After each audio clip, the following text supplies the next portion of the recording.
Triple bucket trolley को किपरि व्यवहार करबा से विषय आमे जानिबा। 3 बकेट ट्रॉली को हॉस्पिटल इन्फेक्शन कंट्रोल पय व्यवहार करा जाय थाए। 3 बकेट ट्रॉली रे 3टी बाल्टी एवं गोटे रिंगर थाए।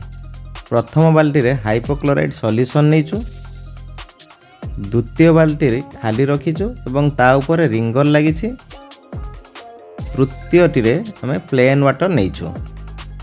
एबे हमें जानिबा मॉपिंग केमिति करा जाय।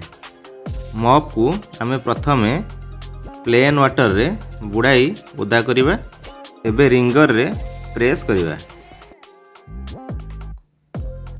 एबे मॉप को हमें हाइपोक्लोराइड सॉल्यूशन ले बुड़ाइबा।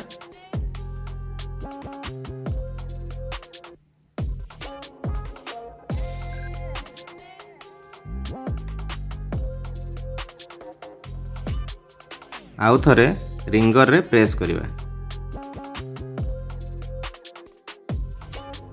वर्तमान आमे रूम को मॉपिंग करिबा। भितरु बाहर को यूनि डायरेक्शन ले पुछिबा।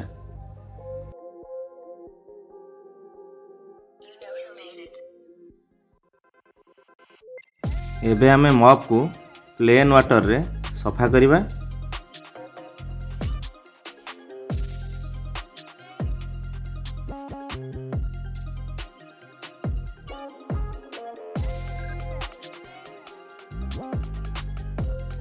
रिंगर रे प्रेस करिबा। एबे हाइपोक्लोराइड सॉल्यूशन ले बुड़ाइबा।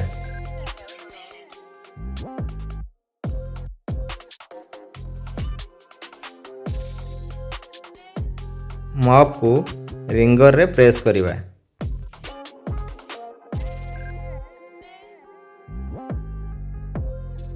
एबे मॉप टी पोछिया पई रेडी हे गला। हमें जोठी पोछा छाड़ी थिबा सेउठो पुणी पोछा आरंभ करिबा।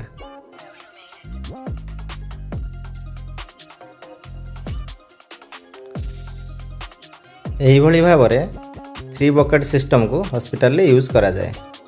वीडियो टी को संपूर्ण देखिथिबारु धन्यवाद। मो चैनल टी को लाइक शेयर एंड सब्सक्राइब कर दियंतु।